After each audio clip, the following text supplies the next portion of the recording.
Hello and welcome to Nerd Subculture. I'm your host, Jarrod. And I'm Edwina. And if you listen to this is our You're Watching That Again movie review. Totally random one picked out of a hat from the other week.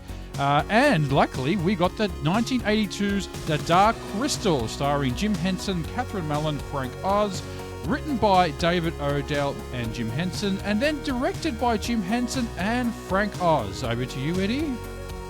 Warning, this is a full spoiler podcast. If you haven't seen the movie, please come back when you have. We are discussing our favourite movies that we have seen way too many times and why we love them. Yes, and it was good to revisit The Dark Crystal, Eddie, don't you think? Not at all. Not at all? This movie was so traumatizing for me. Oh, dear, yeah. So traumatizing. Well, Eddie, so what was it like the first time? What was it like rewatching? All right, well, I'll tell you about the first time I watched this. It was in school, in like prep. So I'm like 5 years old, I guess. Yep. On an old school, one of those old school projectors that schools. Projector? Projector. Oh, wow, okay. Little, not VHS, no, little windy, what do you call it, reel to reel. Really? Yeah. Wow, okay. Yeah. Interesting. We always just had those little TVs that just wheel around on like a bracket with a VCR attached to it. No, it was like they fully pull down a... Oh, okay. Wow, all right. Like a screen thing. Yeah. Wow. Fancy. Yeah, in the classroom, or the portables. Portables, yeah. Portables, as we used to call them. And we were watching it in a darkened classroom, and I was absolutely terrified. I think it got to sort of that last scene where he's on top of the crystal, and I think the Kira gets stabbed, and I was done. I was done. I started screaming and crying, and I tried to leave the classroom. They wouldn't let me leave the classroom. Wow, vivid memory on that and one. I was forced to continue to sit in watching. sit in this dark classroom and continue watching. I hated it as a kid. I think I rewatched it when we were a bit older because I'm I was like, I must have been overreacting. Like I must have just been a fully sensitive. Maybe I was just a bit too sensitive when I was a kid. Then I watched it as an adult, and I'm like, oh my fucking God, no. No. I really wasn't overreacting. It's a kid's film. I'm going to say that a lot tonight. It's a kid's film. Absolutely. It's in the realm of this was absolutely not a kid's film. Most non-like kid film. Yeah. Film. It kind of goes into the category of kids' movies that were like 80s kids' movies that were not 80s kids' movies. We'll talk about that later. For me, I can't really remember the first time watching it. Did you have it on Laserdisc? No, I had it on VHS though. Oh. Yeah, and I played that to death. Watched it over and over again. The scenes were quite horrific and confronting. As you mentioned, watching films when you were a kid and rewatching them when you're an adult. I remember you saying you couldn't watch Stephen King's It, the Tim Curry one. You're like, oh no, that's too scary. No, I forced you to watch it, I think, and you were like, oh my God, I was scared of this. Yeah. You're like, really? I'm like, yeah, Eddie, it's not that scary at all. I was terrified of clowns. I think the clown thing, I realised that the clown thing didn't come from it. It came from Poltergeist. Oh, yes. Yeah. Another 80s kids movie. Pretty sure Poltergeist was actually a horror movie. Yeah, I saw it as a kid, but yeah, it scared the shit out of me. Especially the face ripping off scene. All right, yeah. Well, look, I'll do the recap and we'll get straight into it, all right? All right. On the dying planet of Thra, a powerful crystal was shattered thousands of years ago, splitting one race into two, the cruel, decaying Skeksis and the gentle, wise Mystics.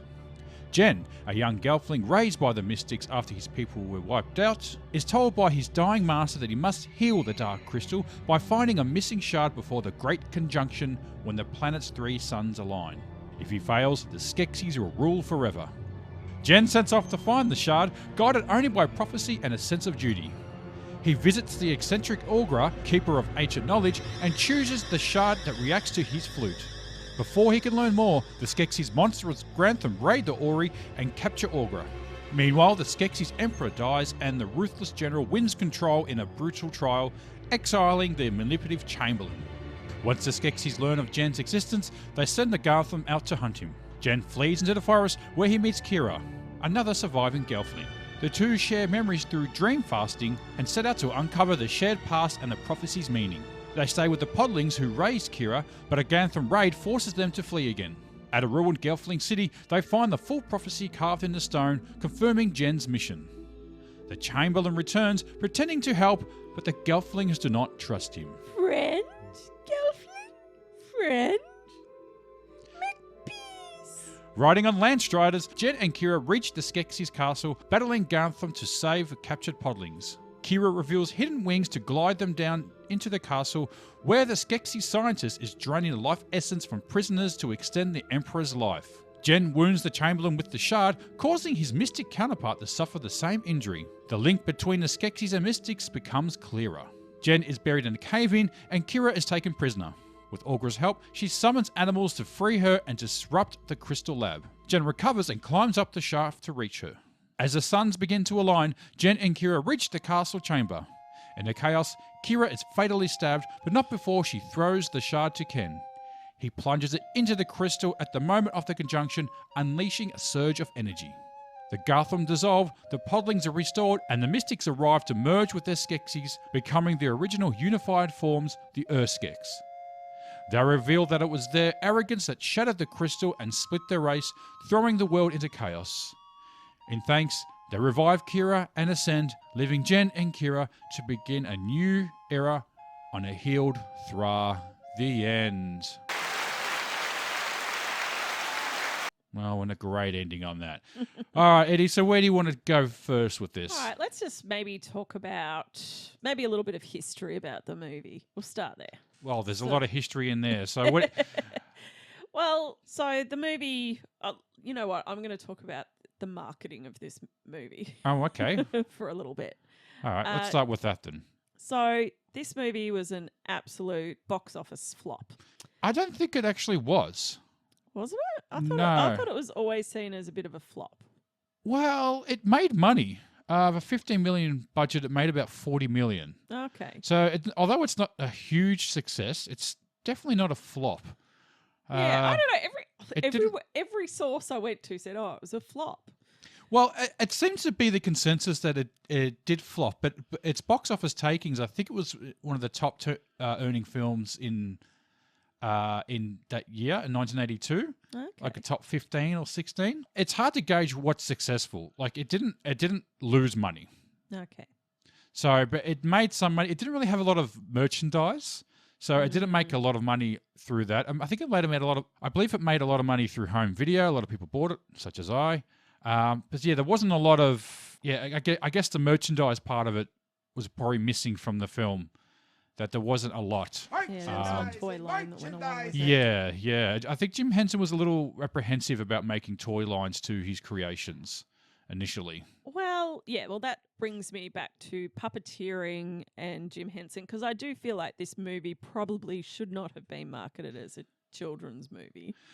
Yeah, I know. Probably would have been better marketed as, like a high fantasy Lord of the Rings type live action. But the problem was at the time, anything puppets, like cartoons, like animation, was always seen as a childish art form. So Jim Henson hadn't quite elevated, well, it was kind of his doing. He kind of elevated puppeteering to higher realms, so to speak. Well, he's working in like Star Wars and the puppeteering and that. Teenage Mutant Ninja Turtles. Oh, well, that's just fantastic. But yeah, you're right. I think that audience just wasn't there. I think we are the audience that has grown up with that. Well, who will accept it. That brings me to, we can't really talk about this movie without talking about, like, it wasn't franchised. That was the other thing.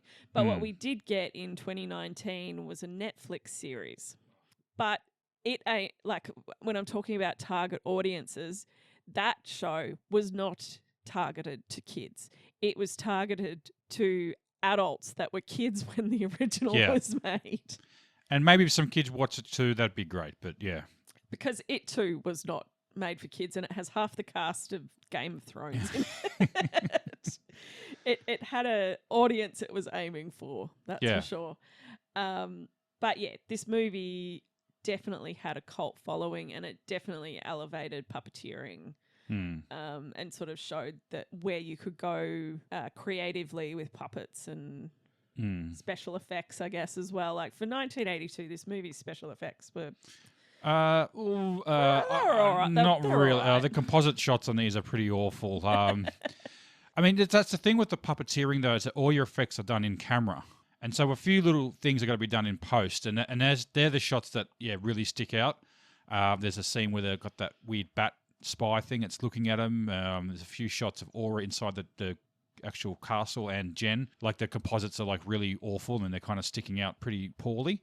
But that's just the limit of the technology at the time because they're in a white background with their and they're dark, so they just sort of have really bad borders. They're not really blended into the scene very well. So, but that's only a few shots throughout the whole film. Most of it's that's the beauty of puppets. All your special effects are done in camera. Yeah. But something the show utilizes, I'll bring that up later, using this better effects. So yeah. Now bow down to me. Jim Henson, I'd say, is he was a bit of a crazy genius. Definitely, yeah. And by the way, it was mostly his kids, and I think Frank Oz's kids, and a lot of the kids that the kids of the people who created this show are the ones that worked on the special effects of the TV series. Yeah, amazing. So it's sort of all being kept in the family. I think they did lose the company for a while. Like it was sold off and then bought by someone else and bought by someone else. And I think eventually they did buy it back. Probably the last big sort of project they had was Farscape. Yeah. Yeah. Another great show. Well, the other thing is that puppeteering is now probably more seen as like a dying art form. Stop motion. A lot of it's all being replaced with, CGI. CGI. AI now is the AI new, CGI. AI is the new big bad. Yeah, I to ruin everything. Well, mentioning marketing, I do remember the marketing for the show that came out and how they were spruiking, it's all puppeteering that they're using. They were sort of boasting at the time how they're going back to those practical effects. And even Star Wars did something similar as well. Like that, when The Force Awakens, I was shown that there were, these actual puppeteering characters they were using in the background and stuff. So they'll kind of bragging like, oh, we're using proper effects now. Like, I don't understand that. A lot of them were using, I think it's when they use the practical effects with CGI as well, and it looks far better, but it's very expensive, so I'm guessing that's why the show only got one season. Well, again, we could talk about that later, but I think the problem was it was on Netflix. Needed to be on Apple. Yeah, I don't know, yeah. So maybe they'll too soon, yeah. Yeah, so it's pretty much the story itself is your classic hero's journey. Even the prophecy. Yeah, there's a prophecy. There's a little bit of coming of age journey. There's a little love interest, though they're very asexual, kind of. Yeah, but it's sort of implied they're like the Adam and Eve, I guess, sort of the religious aspects that they're going to rebuild the society and whatnot. And you've got the Dark Crystal could pretty much be the Dark MacGuffin. Yeah. It's probably one of the most famous MacGuffins, kind of like the ring in Lord of the Rings. Yeah, I guess so. It does everything and nothing. Yeah, it does everything and nothing, but it's used to push the story forward. Literally calls the story forward a couple of times. It calls them. The crystal's calling us. The next scene's about to happen. The crystal call! So Jim Henson's original plan for this movie was to get back to the darkness of the original Brothers Grimm fairy tales. He felt that children like the idea of being scared and that this was a healthy emotion with which to deal. Yeah, I mean, like you said, the mad genius. I tried looking up controversies about him, but was he like completely off his head on drugs or something when he made this? But no, I think he was completely genuine. Like he really had a vision. He knew where to push the boundaries and not to go too far. Death is a real life aspect of lives. Children should be made at least aware of it. I mean, you don't have to be brutal about it. There's nothing, even the the stabbing scene isn't brutal. Like you don't see any blood or anything. I don't know. Like I keep saying, it's a kid show when all these horrible, horrific images are on there. But yeah, definitely a kids show. I mean, when I look up this movie, often other films come up and it's like The Never-Ending Story, The Labyrinth.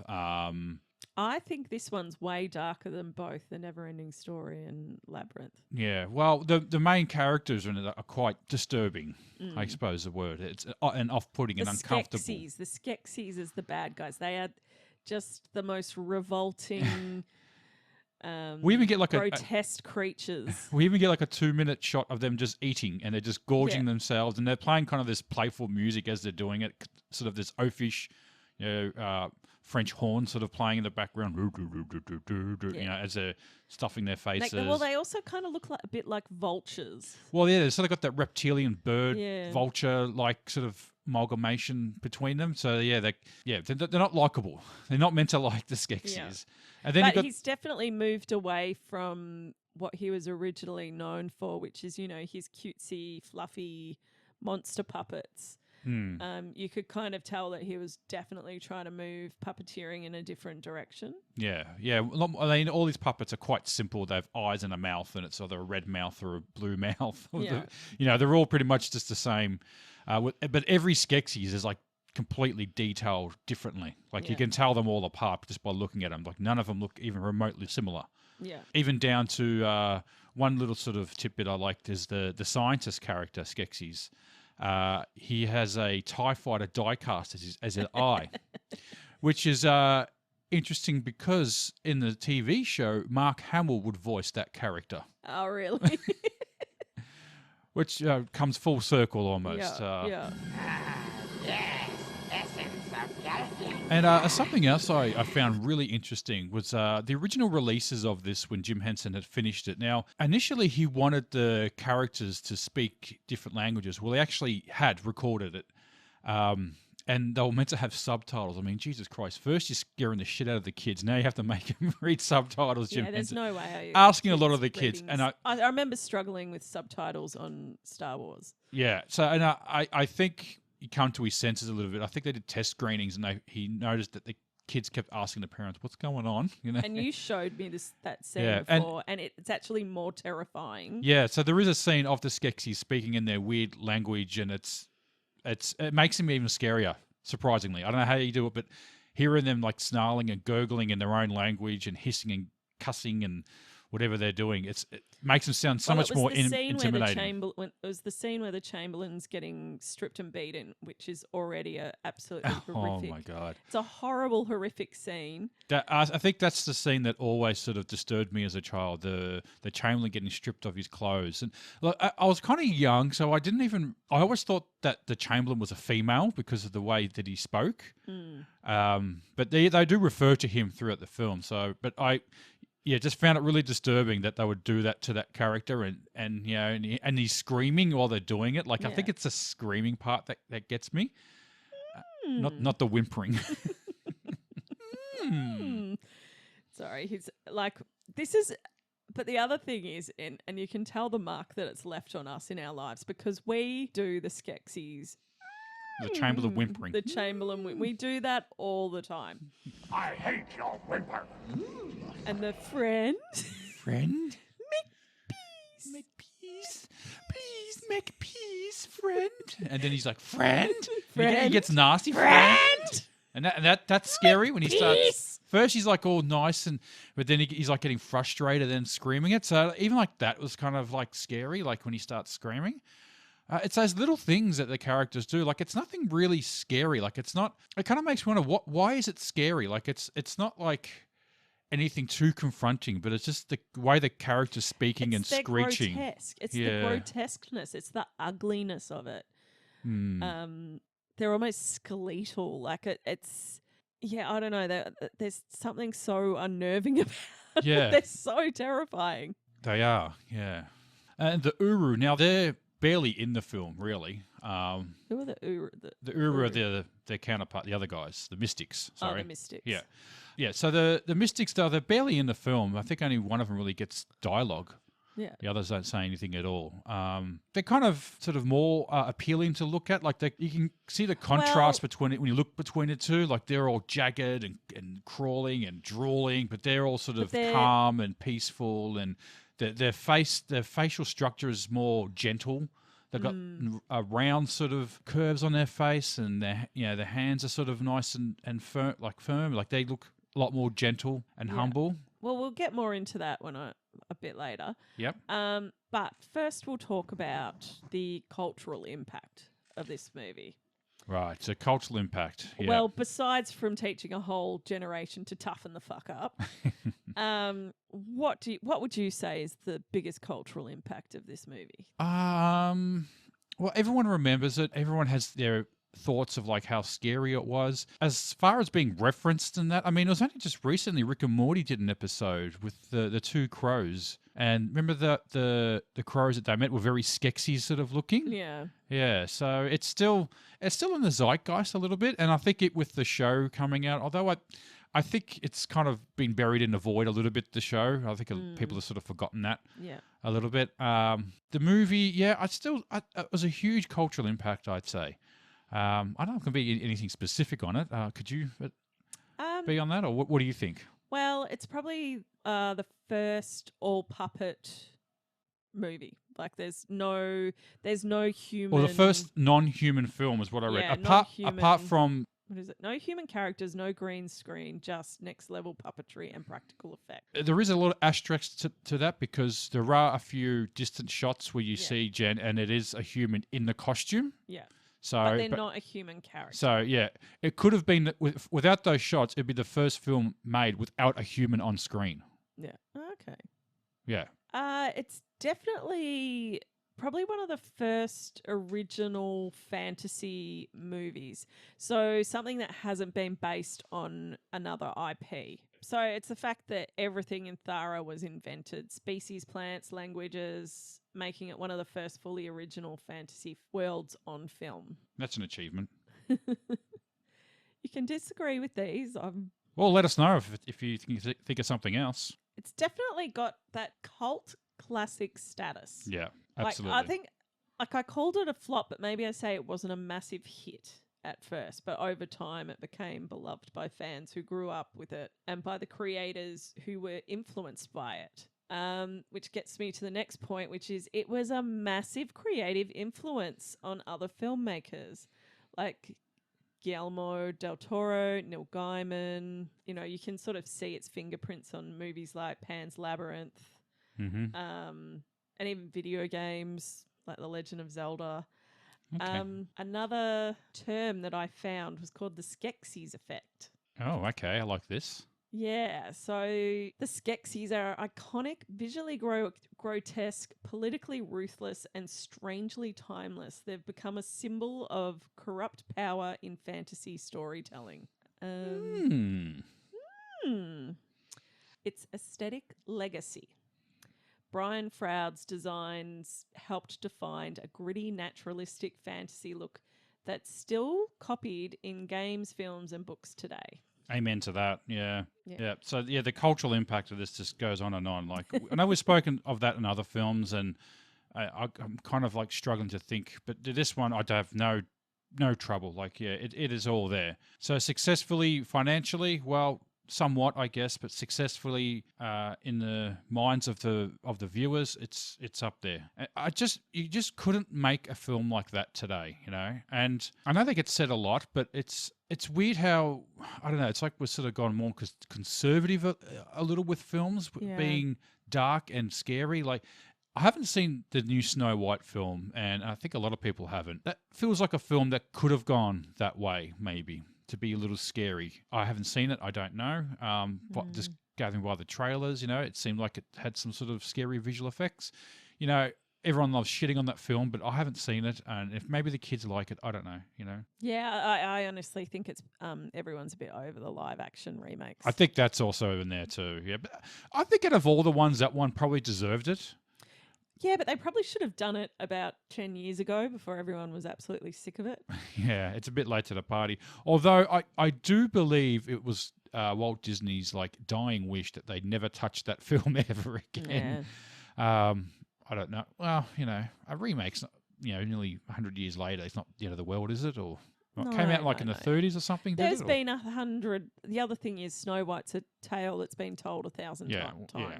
And there's the Disney version of Snow White. Well, it's the Snow White and the Seven Dwarfs. The Seven Dwarfs weren't part of the story, so I think that's how they've sort of copyrighted the IP by putting that in. You can make a Snow White movie, but if you add in Seven Dwarfs, fuck, look out. Well, actually, they didn't even have the Seven Dwarfs in there, so maybe that was their own way of getting around their own IP or something. I don't know. Anyway. All right, moving on, because we're not supposed to be talking about Snow White. No. So the next topic, the cast of characters. Now, this movie, it doesn't have any big name actors. The big names in this movie are the creators, like the people who created it. But the thing is, I think Jim Henson and Frank Oz did actually voice and puppeteer. Like, they were very heavily involved. Yeah. Well, yeah, they in more than just writing and directing. And I think they voiced most of the cast. So nothing wrong with that. So maybe we just talk about the puppets and the characters. Well, I want to talk about the Skeksis and Uru. So I've actually got a list of all the Skeksis and Uru who existed in the show and in Age of Resistance. So there were actually 18 Urskeks, original Urskeks. Okay. So I'll start from the start. So you have Skekso, the Emperor, and his counterpart was the Master, Urso. So basically, with the Skeksis and the Uru, they have their name Skek something or Ur something, and the something at the end is combined to make the Urskek. So if you have... so there's Skekso, Skeksil, Skeksung, Skektek. Yeah, just to show you, Skekso and Ursu, the Master, was the mystic. The Urskek would have been Sosu, okay? Okay. So we've got Skeksil, the Chamberlain, and Silso, and Urso was his counterpart. So it would be Silso would be his name. So that's how they sort of work out what the Urskek name was. So then you got Skirk-ung, the Master. This is going to be really confusing now. All right. Well, I'll just go through the main one. So Skek-zok was the ritual master. That's sort of the one with the round sort of thing on his head. Skek-tek was the scientist. He was the one that's sucking the essence out, played by Mark Hamill in another one. Yeah. Skek-shud, that was one of the other ones. Skek-o, he was the scroll keeper, so he's the one with the glasses on his face. Skek-na was the slave master. That's sort of the fatty looking one, or there was sort of two. Well, a lot of them, the Skeksis were sort of meant to represent the 7 deadly sins. So I read that. I reckon that's greed, bullshit. Cruelty. I hate it when people say that. Well, there's like 10 of them, so how does that work? I hate it when people say they represent the 7 deadly sins. Oh, really? I've heard that one said about the kids of Willy Wonka. All represent the 7 deadly sins. I'm like, oh, really? There's 5 of them. Oh, yeah, but some represent 2. Okay, whatever. I think people just read that and think Sloth, the fat kid. Oh, yeah, and then just put the pieces together. Yeah. So, no, I disagree with that one. 7 deadly sins. There's 9 of them. Okay. Well, anyway, going on. So basically, there's a few that are never brought up in the show or the movie. So there was one called the Mariner, and that was meant to be one that actually identified as female, possibly died. So, yeah. So eventually there was 18. A few died, and I think we're left with 8 in the end. Okay. The symbolism around the Skeksis is meant to represent greed, tyranny, ego, and the corruption of power. Is that better? That's better. Not the 7 deadly sins. I hate that. No, it doesn't. Pride, greed, cruelty. Yeah, what are the other ones? You don't know. No one remembers the other ones. What are they? They're pretty non-sexual, so you can't have lust in there. So. Yeah, exactly. Lust for their hatred of the Gelfling. Oh, yeah, whatever. Yeah. So yeah, and then we've sort of talked about the mystics. Their symbolism represents spirituality, wisdom, detachment, and a passive knowledge. So then you've got the Gelflings, our main protagonist. I actually don't like the puppet design on the Gelflings. You know what? I have to totally agree with you on that one. Even in the show, I felt like they got these still clay faces. Yeah. Like to be the main protagonists I in think this. that's what kind of scared me as a kid as well, is because their faces don't emote, I suppose. Yeah, I mean, it seems like the Skeksis have more character traits than the main protagonist, which is it's kind of weird. Yeah, and it's the same in the show. Like they had to work with what that was used, they but had, they had, yeah. So they can't couldn't really change it. Yeah, and the funny thing is, they actually added to the characteristics of the Skeksis. Like they added like their tongues sort of moving in their mouths, which made them even more sort of skeletal, I guess. But the Gelflings, I mean, they could sort of do a little bit more with their muscles and their eyes and those sort of things. But yeah, generally they're all kind of like just like still puppets, just sort of moving side to side the whole time. Yeah. I suppose you could sort of animate their faces a little bit, but then I don't know. Maybe they tried that and it looked a bit uncanny valley. Like when you try to look at make it too realistic, it looks less realistic. Yeah. Then you got the Podlings. I swear they're pretty much added in for almost comic relief. I feel like it's. But they just seem to be an underclass that's kind of like forgotten about. Well, when you watch the series, you kind of see the Gelflings are kind of the higher class. Like, there's definitely a class system, and the Podlings are at the bottom. Yeah, well, it seems like they're definitely not on top, but they're the plebs, I guess, maybe. Yeah. So then you've got Aughra, and she's your general wise mystic that every fucking hero's journey has to have. Speaks in riddles. It's funny. Everyone kept speaking in riddles to him. Like, why couldn't say, "Hey, get this shard, stick it in the crystal." Yeah, that's it. Her symbolism represents ancient wisdom, cosmic balance, and the irreverent truth. Then you've got the Garthram, which are these beetle soldiers that are enslaved. They're the other creepy things as well. Yeah. That weird sort of rattling noise that they make is always. They're always terrifying. made me uncomfortable. They were terrifying. I think I had nightmares about these things when I was a kid. They're pretty much the military of the Skeksis. Yeah.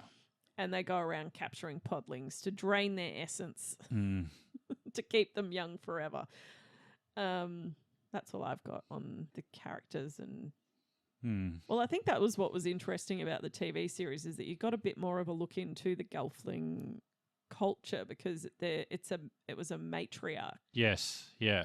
The society, a matriarchy society, which you don't see on film very often. No, and they're all living in harmony. What's the deal with that? Yeah, what's the deal with that? Lies. Let's talk about the visual aesthetic and tone of this. Tone. Movie. Well, yeah, it's just scary. Oh, look.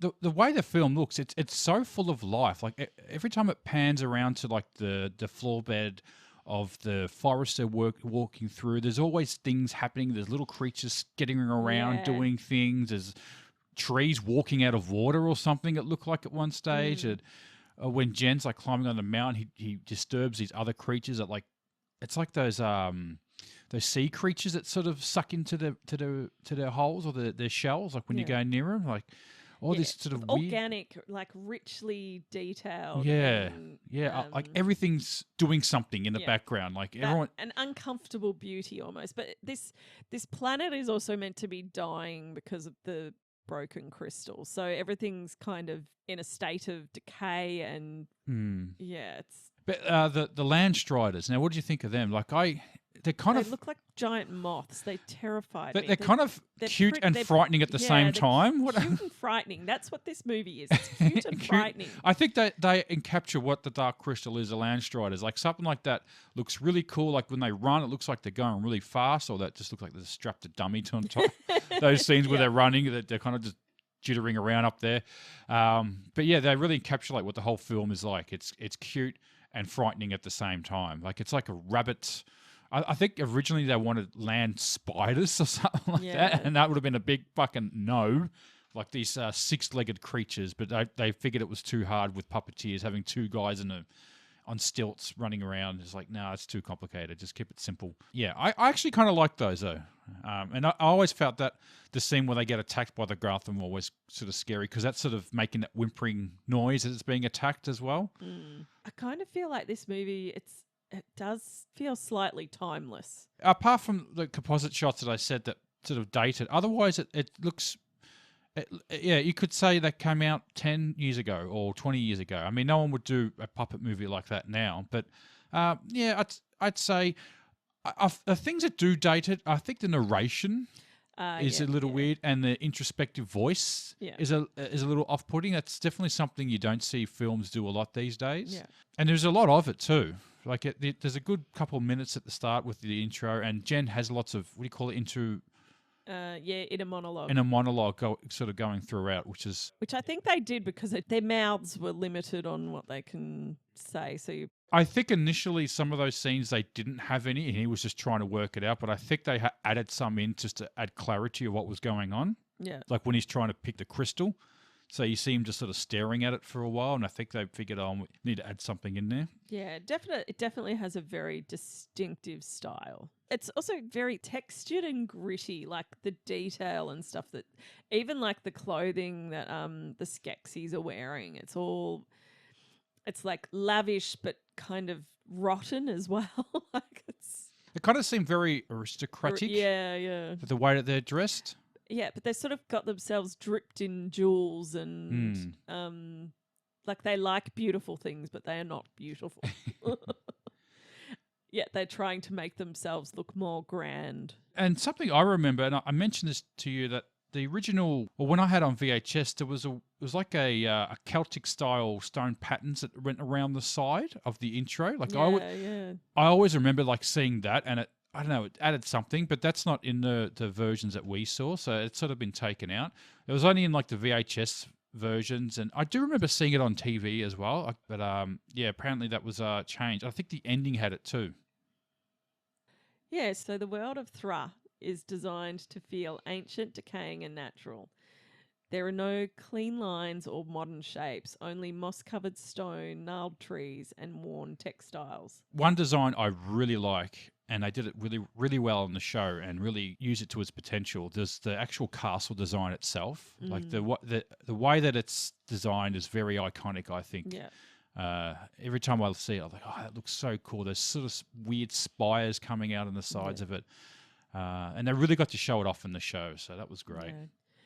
So every creature, structure, and object looks handcrafted, which gives the film a deeply tactile, earthy feel. You can almost smell the world through the screen. Brian Froud, his signature look. So Brian Froud was a graphic designer, illustrator, probably best known for his work on The Labyrinth. And he designed the creatures and the environments. His style blends fairy tale, whimsy, and grotesque realism. The characters have exaggerated features that border on the surreal. The wide-eyed innocence of the Gelflings, the bird reptile hybrids of the Skeksis, and the hulking stone-like mystics. The use of light and colour. Light is used sparingly, often filtered through mist, fabric, or plant matter. There's a subdued, dusky colour palette: greens, browns, greys, purples. Lots of purple. Yeah. Occasional bursts of bright light, like the crystal itself or the sun's aligning, feels powerful and spiritual, contrasting the otherwise muted tones. The puppetry as texture. Mm-hmm.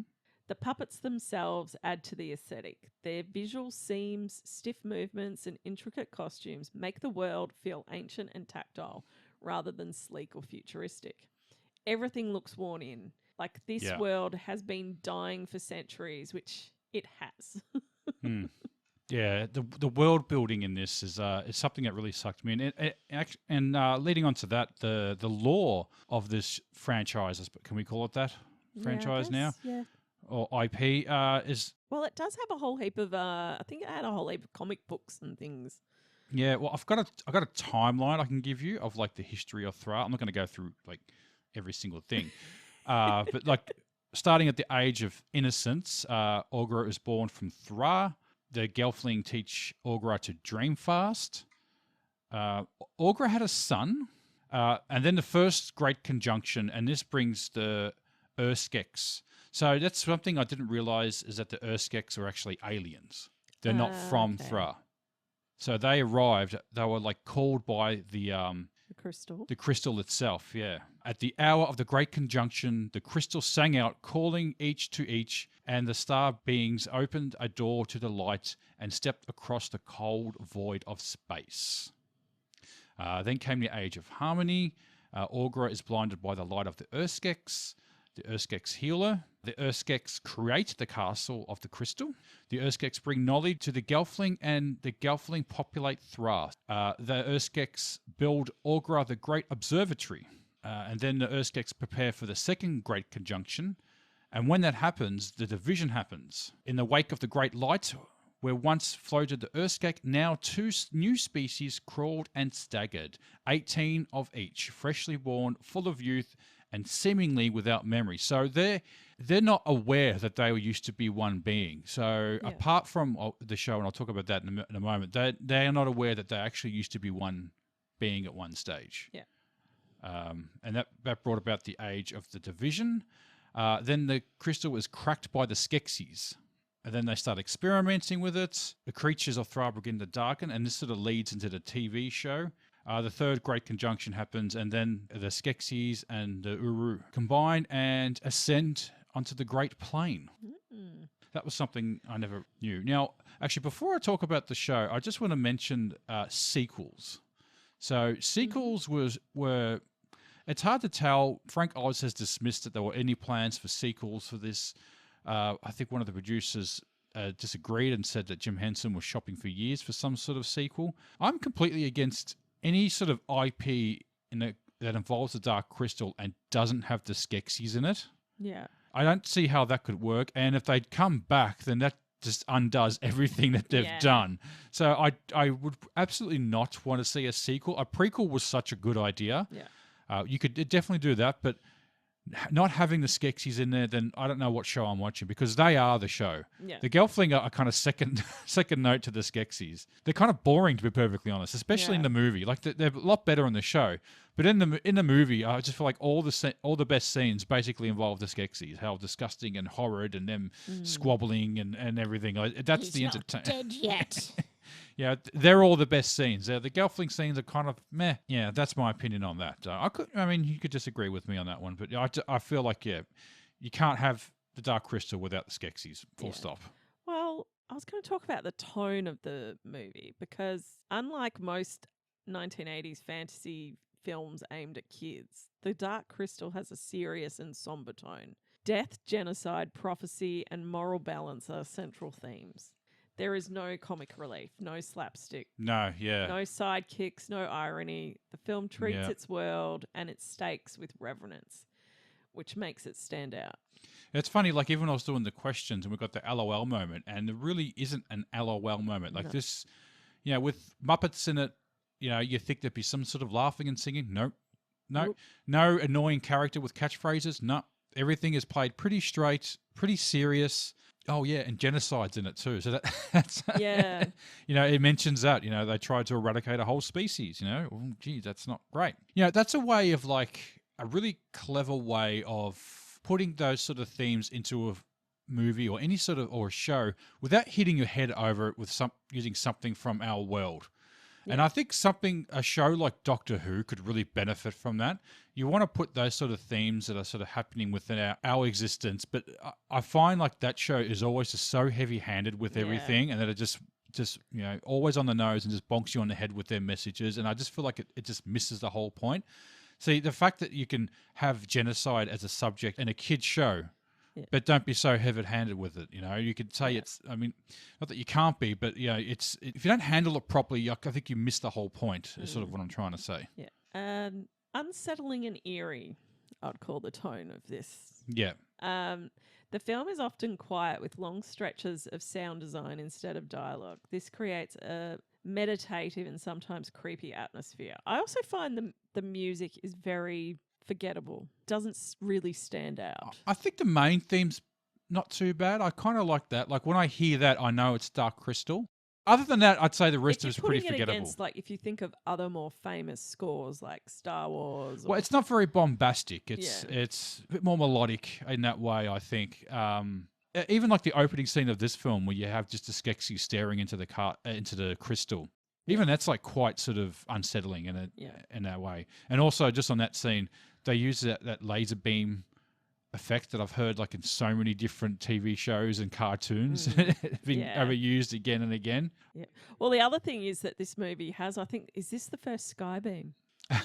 Ends with a sky beam. Ends with a sky beam. Sky beams are all around. Well, we actually don't see the sky beam though. Like we don't see it like from outside, do we? I don't think we only see it from inside. Yeah. Like that would definitely, in this day and age, would be a sky beam vortex that you get to stare But it was at. definitely a sky beam. Well, the whole point of it was the fact that the planets all aligned and created this sky beam. It was a sky beam, but they didn't play into the sky beam. I think it's a little more low key. They did have if they had been able to do the sky beam. I think the effect would have looked a little janky. I think if they tried to. So yeah. All right. Well, I will move into our next topic, which is the themes and metaphors of this movie. I think we covered most of them already, haven't we? Well, have we? I don't think we've covered all. Okay. Of them All yet. right. So the central idea of this movie is duality. Light and dark, good and evil, chaos and order are two halves of the same whole. Yeah. Yin and yang. Yeah. The Skeksis' cruel, decaying, power-hungry, and the Mystics' gentle, passive, spiritual nature. The fact that the Mystics looks like the outside and the Skeksis look like the skeletal. Yeah, okay, And they are literally two halves of the same whole.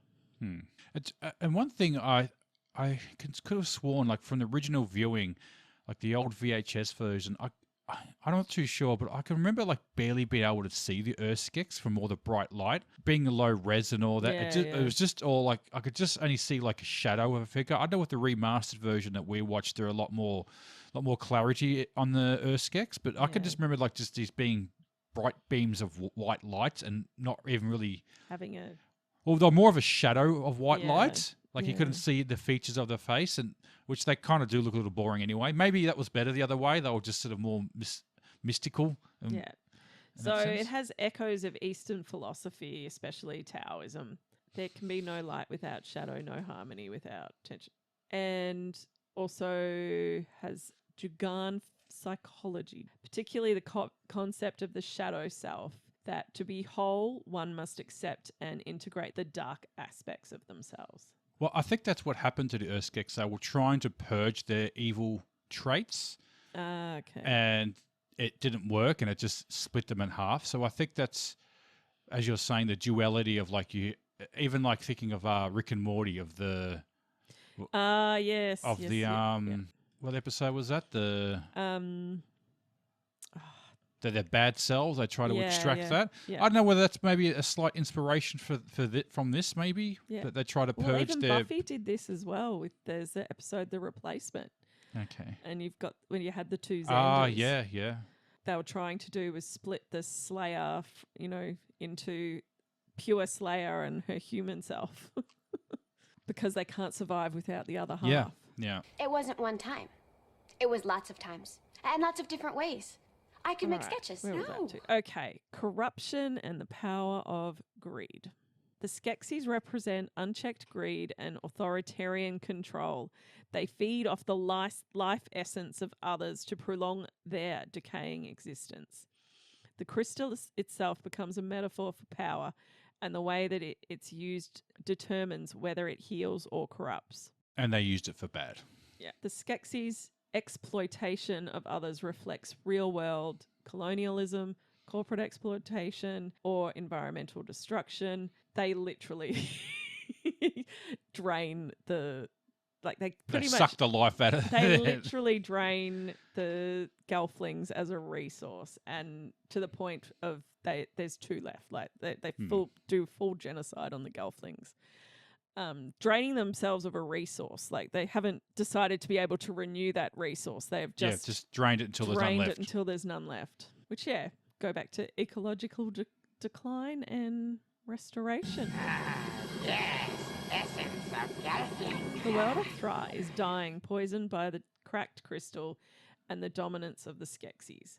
The healing of the crystal parallels the restoration of natural balance, suggesting that technology or spiritual rapture can be mended through humanity and courage. The healing journey is a metaphor for regenerative change. Something broken doesn't have to be discarded, it can be restored. The entire structure of the film mirrors the mystic cycle: prophecy, a chosen one, a fall, and then restoration. It seems to be it's done so many times now, the prophecy thing.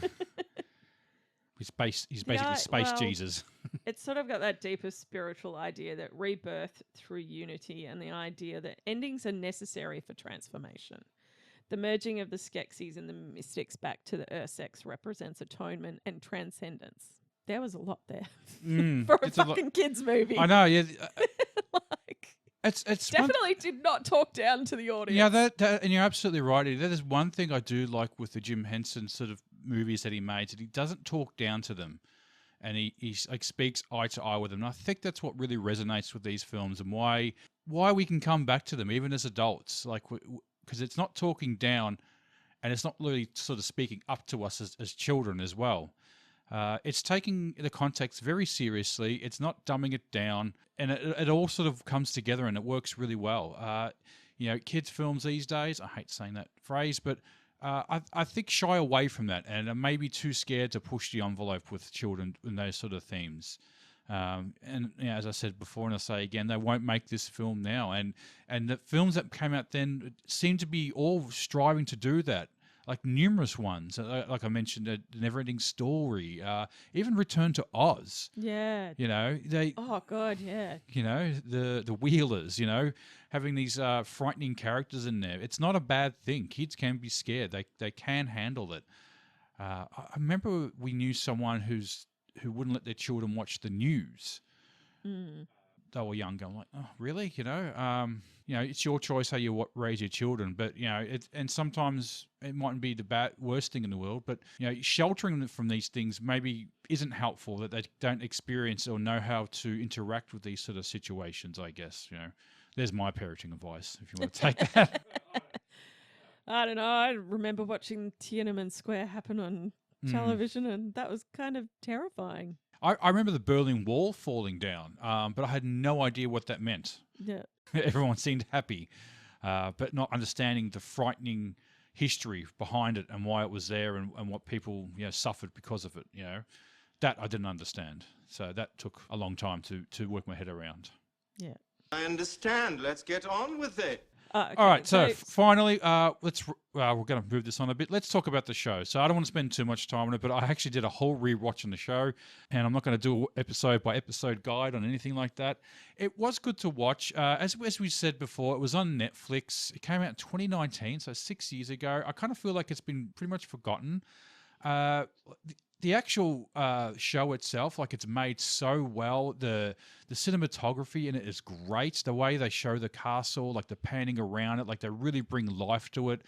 The puppeteers, I mean, as good as they looked in the original movie, they look great in this. It feels like they almost dug up the original costumes and sets from the movie and added life to them, and the little touch ups, like I mentioned, like the tongue in the Skeksis really added to that. Not a lot was done to the Gelflings. And all the podlings and all the other creatures sort of looked pretty similar to what they did. I think for some of like the distant shots, they used a bit of CGI, like when the Landstriders are running. They didn't use a lot of people in costumes running around like they did in this show. Like from the distant shots, it seemed like they were still puppets that they were sort of controlling. Maybe they did or maybe they didn't, but I noticed the difference. It happened a lot more in this show, in the movie, than it did in the show. A lot of them were a lot more close-ups, so you didn't really see Gelflings running around so much. A great cast, like half the cast from Game of Thrones were in it. We had Simon Pegg doing the voice of Chamberlain, and he did a great job. He sounded exactly... I suppose everyone can do a Chamberlain voice. Friend! I can do a Chamberlain. No, he was great. I was blown away from him. Mark Hamill, as brilliant as a voice actor, as an actor he is, he's also a great voice actor, basically doing his Joker voice. But there's nothing wrong with that. Joker voice is great. All the cast were great. Expanding on the lore of the show as well, which is really good. But was the show good? It's fine. It's fine. I wouldn't say it blew me away. I can't remember anything about Yeah, it. yeah. Oh, the one character, the hunter, and that really showed like the Skeksis could actually move. Like they seemed quite encompassing in the movie. The one character, the hunter, was like jumping from trees and doing all this. He was obviously CGI'd, but to move like that, of course, it had to be. So, but he was quite a fierce character and a bit of a fan favorite. I think a lot of people liked the hunter. It seemed like it was building up to a season 2, and I believe COVID was possibly given as an explanation, but I don't fucking buy it. It's fucking It's Netflix. just fucking Netflix. Yeah, they're doing the shit that they do. They do one season and pull the plug. That's what they do. I don't expect It's any less from annoying. them. So, I know it is a shame. Look, the first season, I wouldn't. Yeah, as I say, wouldn't say it blew me out of the water. Was it horrible? Absolutely not. It was. I enjoyed it. I enjoyed watching it. But again, it could have been like not every show has a great first season and it builds into something amazing. Exactly right. And, Netflix just does not give TV shows the ability to become something amazing. Yeah, well, they have the numbers, and they've probably looked at that, the cost of the show, and then realised, oh, we can just keep the show on here. Like, to produce more will give us this amount of money, but by not producing more, we'll still make money. They must have a formula that they've sort of worked out.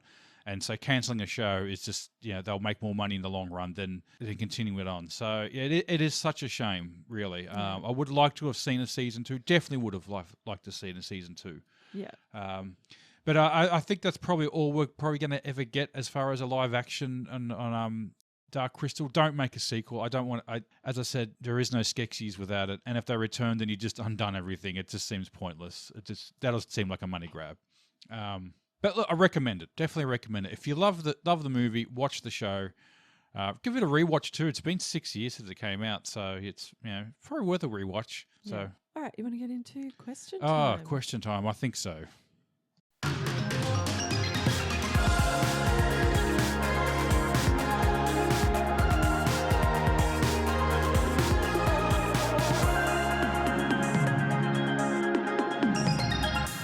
Excuse me. I'd like to ask you a few questions. All right, Eddie, we're into question time. I will be asking the questions. Yeah. Which character was your favourite?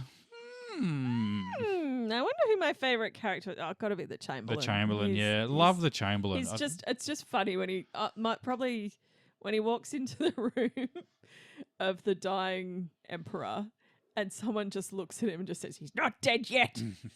It just kind of tells you the type of that line alone lets you know what sort of character the Chamberlain is. he kind of reminds me of Starscream from the Transformers. He was always the underling who was trying to undermine Megatron at every opportunity, and he was even red as well, so similar color. Yeah, Chamberlain, definitely Chamberlain for me. Which character did you love to hate? Oh, maybe the scientist. The scientist. Yeah, yeah. I went with the general. LOL moments. Well, that's really not really a LOL moment. Well, Funny the moments. only thing I've got is I don't have wings. Of course not, silly. You're a boy. I don't remember seeing it in the cinemas, but I do remember people laughing at Jen taking a bath, like when he's doing their dream fasting and then remembering their past, and he's sitting there having a bath and he's splashing around in water. There's a bit of a chuckle from the audience from that one. Oh, I don't know. I wrote that down, so it's probably the best I could come up with. Well, I think the thing was one time when we were watching this movie, and she pops her wings out. I'm going, oh, I didn't know the Gelflings could fly. And you turned and said to me, oh, that's because he's a boy. Before she says the line. How's that? You don't even know about your own species. Yeah. Well, because he was the only one. And it does seem that those mystics weren't big on the whole talking thing. More the throat singing. All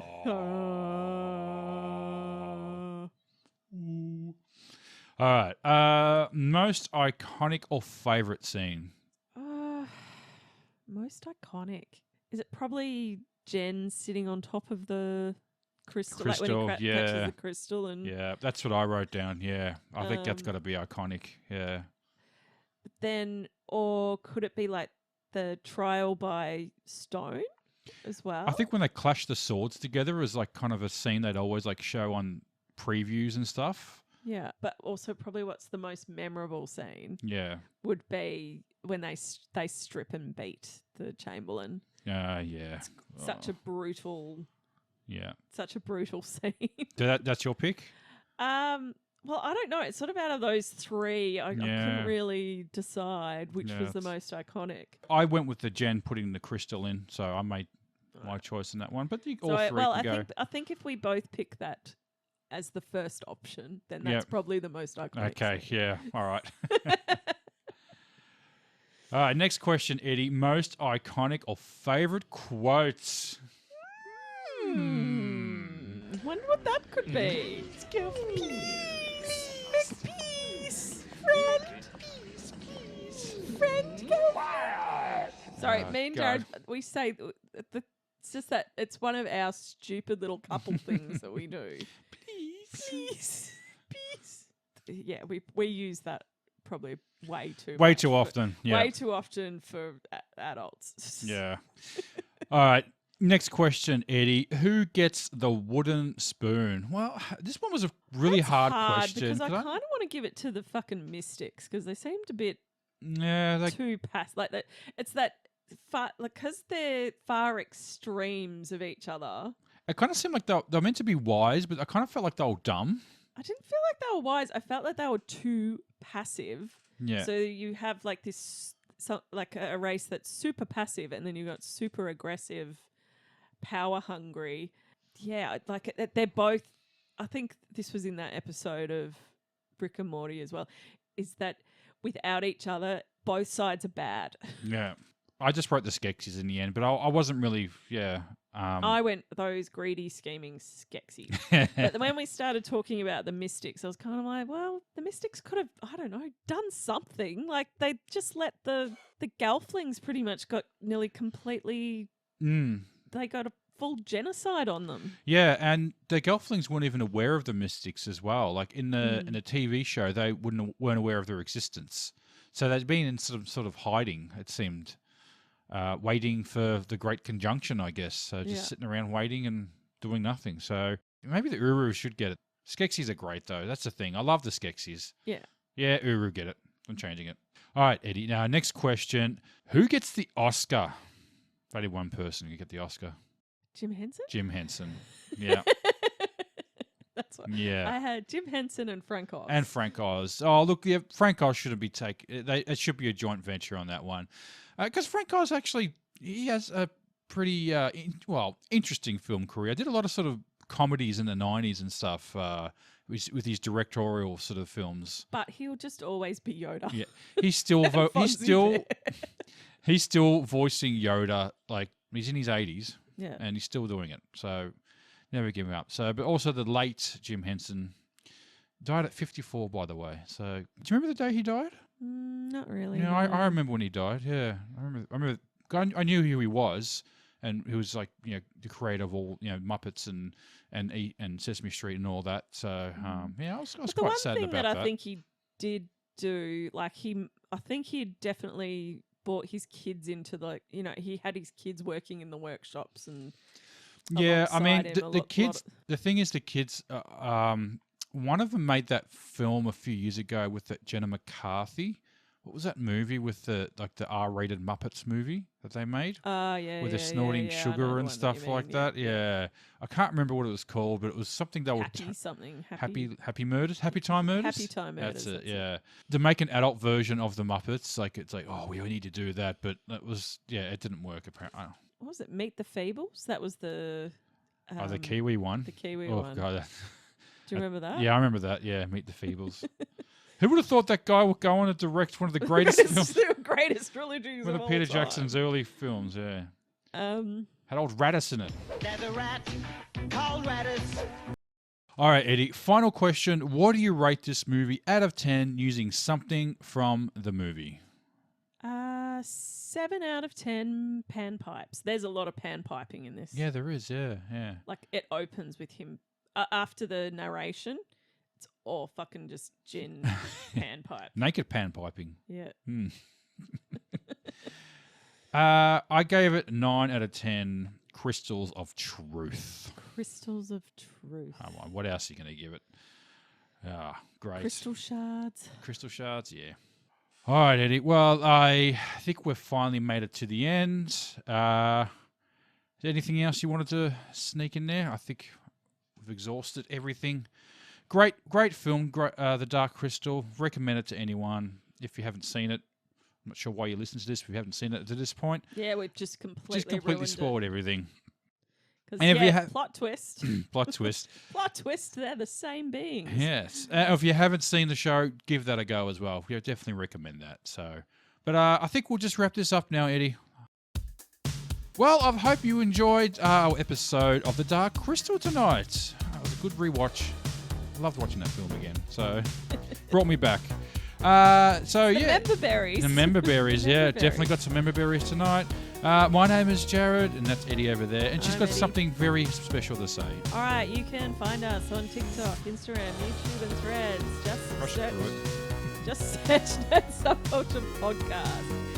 We're a proudly independent podcast, so if you like what we do, share with your friends, drop us a comment on whatever platform you're listening to us on, and rate the episode. Every little bit helps. That's great, Eddie. Till next time, we'll see ya. Bye.